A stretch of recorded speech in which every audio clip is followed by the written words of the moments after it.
किसी खेत में जादुई गोभी का परिवार रहता था। उस खेत की सारी गोभियां जादुई थीं और वो कुछ भी कर सकती थीं। उन जादुई गोभियों को एक वरदान मिला था कि उन्हें किसी बेहद गरीब और जरूरतमंद की मदद करनी होगी, जिससे उनका जादू बढ़ जाएगा। जादुई गोभियों ने किसकी मदद की? जानने के लिए देखते हैं जादुई गोभी की कहानी। एक गांव में निभा अपने पति जगत और बेटी पिंकी के साथ रहती थी। निभा का पति जगत किसी सेठ के खेत में मजदूरी का काम करता था। वो उसके खेत की सिंचाई करता और उसमें सब्जियों की फसल उगाता था। फसल तैयार होने के बाद वो उसे बाजार में बेचता और पैसे लाकर सेठ को देता। बदले में सेठ उसे रोज की मजदूरी दे दिया करता था।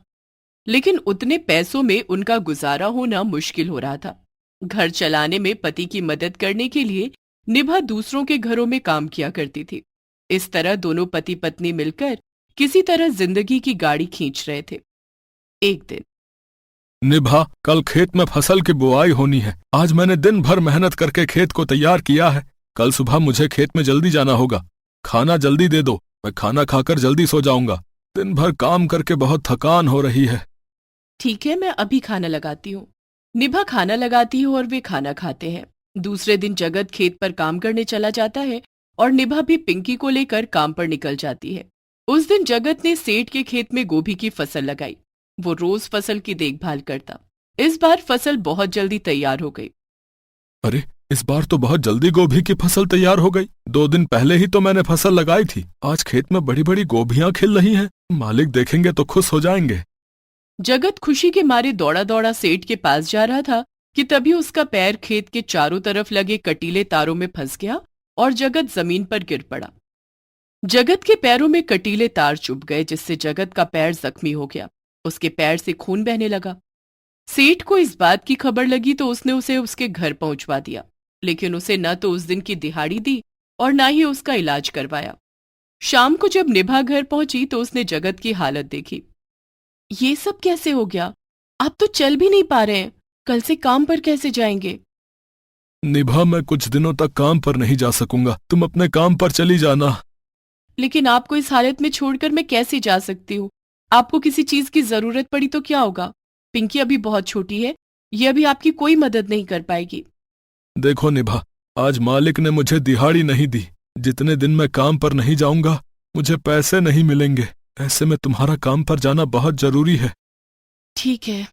लेकिन दूसरे दिन जगत के पैरों में बहुत तेज दर्द होने लगा और उसका जख्म बढ़ता चला गया, जिस कारण निभा काम पर नहीं जा सकी। निभा जगत को अस्पताल लेकर गई, जहां जगत के पैरों के इलाज में उसके सारे पैसे खर्च हो गए। जगत की देखभाल करने के लिए निभा कुछ दिनों तक काम पर नहीं गई। कुछ दिनों के बाद जगत का पैर जब ठीक हो गया, तब वो सेठ के खेत पर काम पर गया तो उसने देखा कि खेत में कोई और काम कर रहा था। मालिक, आपने किसी और को काम पर रख लिया। आप तो जानते ही हैं कि मेरा पैर जख्मी हो गया था, फिर भी आपने मुझ गरीब के साथ ऐसा किया। अब मैं कहाँ जाऊंगा मालिक, और क्या कमाऊंगा? अरे सुनो, मैं तुम्हारे इंतजार में अपना नुकसान तो नहीं करवा सकता था ना, इसलिए मैंने तुम्हारी जगह किसी और को रख लिया। ऐसा है, तुम कहीं और काम ढूंढ लो। चलो जाओ। जगत मुंह बनाकर घर वापस आ जाता है। उधर निभा जब काम पर पहुंची तो उसकी मालकिन उसके ऊपर बहुत गुस्सा होने लगी। 4 दिन बाद काम पर आ रही हो, छुट्टी लेनी थी तो बता कर जाती। मालकिन, अचानक ही हादसा हो गया था। मुझे पहले से कुछ भी नहीं पता था। मेरे पति का पैर जख्मी हो गया था। वो चलने फिरने की हालत में नहीं थे, इसलिए मैं नहीं आ सकी। मुझे माफ कर दीजिए। लेकिन अब मुझे तुम्हारी कोई जरूरत नहीं है। मैंने तुम्हारी जगह पर किसी और को काम पर रख लिया है। ऐसा मत कीजिए मालकिन, मैं बहुत गरीब हूँ, मुझ पर दया कीजिए। अब कुछ नहीं हो सकता। अब तुम्हारे लिए यहाँ कोई काम नहीं है। इस तरह निभा का काम भी छूट जाता है। निभा पिंकी को लेकर घर आ जाती है। घर आकर उसने देखा कि जगत भी मुंह लटकाए बैठा है। अरे, आप काम से इतनी जल्दी कैसे आ गए? काम तो छूट गया। सेठ जी ने मेरी जगह पर किसी और को रख लिया, लेकिन तुम इतनी जल्दी कैसे आ गई? क्या आज मालकिन के घर पर कोई काम नहीं था? मालकिन ने भी मेरी जगह पर किसी और को रख लिया। अब हम क्या करेंगे? एक कैसी मुसीबत आ गई हमारे ऊपर। सब उस गोभी की फसल के कारण हुआ है। ना वो फसल इतनी जल्दी तैयार होती और ना मैं भागा भागा सेठ को बताने जाता। क्या? गोभी की फसल?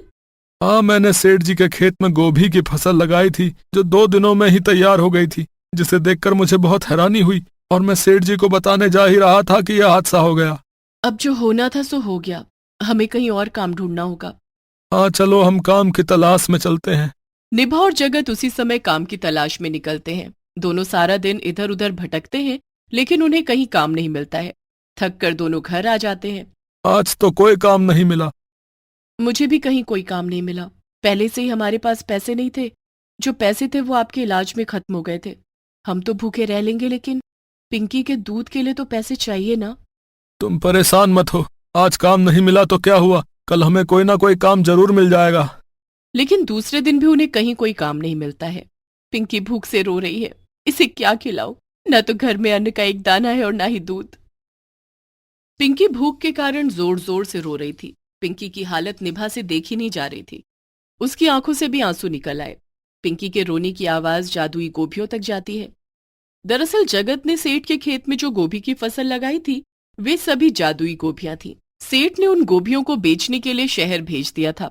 वे सभी जादुई गोभियां एक बैलगाड़ी पर रखी हुई थीं और सेठ का नौकर उन्हें लेकर शहर जा रहा था। जब पिंकी के रोने की आवाज जादुई गोभियों के कानों तक गई, तब एक गोभी ने कहा, ये तो पिंकी के रोने की आवाज है। हाँ, जगत ने हमें बड़े जतन से उगाया है और हमारी बड़ी सेवा की है, और आज उसका परिवार गरीबी में दिन काट रहा है। हमें जगत के परिवार की मदद करनी होगी। हम उन्हें इस तरह से बेसहारा छोड़कर नहीं जा सकते। वैसे भी शहर जाकर हमें बेच दिया जाएगा और कोई न कोई हमें पकाकर खा जाएगा। इससे तो अच्छा है कि हम गांव वापस जाकर जगत की मदद करें। हाँ हाँ, चलो जगत के घर चलते हैं। सारी जादुई गोभियां बैलगाड़ी से ऊपर उठकर उड़ने लगती हैं। वे सभी गांव की ओर जाने लगती हैं। सेठ का नौकर उन्हें पकड़ने की कोशिश करता है, लेकिन वे उसकी पकड़ में नहीं आती हैं। सभी जादुई गोभियां उड़कर जगत के घर पहुंचती हैं और दरवाजे पर खड़ी होकर जगत को आवाज लगाती हैं। जगत, जगत, कहाँ हो? बाहर तो आओ। कौन है? जगत घर के बाहर आता है तो देखता है कि उसके दरवाजे पर गोभियों का ढेर लगा हुआ है। अरे इतनी सारी गोभियां। तभी गोभियों से आवाज आती है, हम सब जादुई गोभियां हैं। जादुई गोभियां? हाँ, हम वही जादुई गोभियां हैं जिन्हें तुमने सेठ के खेत में उगाया था। लेकिन तुम सब यहाँ कैसे? हमने पिंकी के रोने की आवाज सुनी।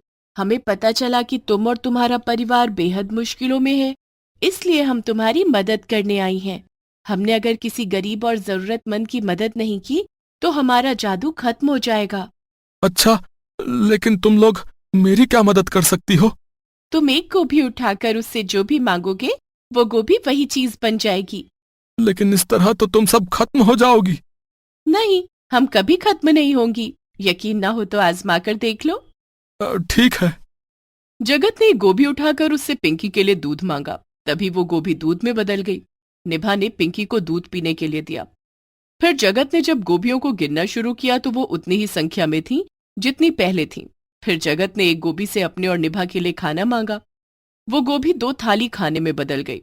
फिर जगत ने जब गोभियों को गिना तो वो अब भी संख्या में उतनी ही थीं जितनी पहले थीं। अरे वाह, अब ये तो कमाल हो गया भाई। हैं? अरे तुम सब सच में जादुई गोभियां हो। हमने कहा था ना कि हम कभी खत्म नहीं होंगी। जगत और निभा ने जमकर खाना खाया। उसके बाद, तुम लोग कब तक मेरी मदद करोगी? हम कभी भी किसी और की मदद के लिए यहाँ से जा सकती हैं, इसलिए तुम हमसे कुछ ऐसा मांगो जिससे कि तुम्हारी पूरी जिंदगी अच्छे से गुजरे। ठीक है। जगत ने एक गोभी उठाकर उससे ढेर सारे रुपए पैसे मांगे। वो गोभी ढेर सारे रुपए पैसों में बदल गई। उन रुपए पैसों से जगत ने गांव में एक खेत खरीद लिया। उसमें गोभी की खेती करने लगा। जगत और निभा की जिंदगी अच्छी चलने लगी। एक दिन वो जादुई गोभियां किसी जरूरतमंद की मदद करने के लिए वहां से जाने लगी। जगत, अभी हम जा रही हैं, लेकिन तुम्हें जब भी हमारी मदद की जरूरत पड़ेगी हम सब तुम्हारे पास आ जाएंगी। धन्यवाद जादुई गोभियां।